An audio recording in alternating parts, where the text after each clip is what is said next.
أعوذ بالله من الشيطان الرجيم بسم الله الرحمن الرحيم الحمد لله نحمده ونصلي على رسوله الكريم أما بعد فيا أيها الحاضرون السلام عليكم ورحمة الله وبركاته أنا محمد سرور حسين العربي رحمني ورحمكم الله عز وجل. الآن أتحدث أمامكم عن المحافظة على بيئتنا الطبيعية. اسمعوا كلامي بنشاط ورغبة.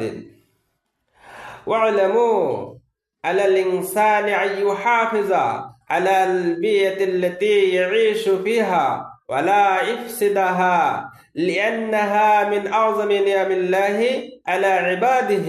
وفي كثير من بلاد العالم اليوم منظمات تدعو إلى المحافظة على البيئة، وتقوم تلك المنظمات بأعمال عديدة، منها بيان أخطار تلبس البيئة على الإنسان والحيوان والنبات، ومراقبة الحكومات والمؤسسات التي تفسد البيئة، وذكر وسائل المحافظة على البيئة. ومن وسائل المحافظة على البيئة التي يدعو إليها الإسلام غرس الأشجار، ومن الخطأ إحراق الغابات كما يحدث في بعض البلاد الآن. قال الرسول صلى الله عليه وسلم: إن قامت القيامة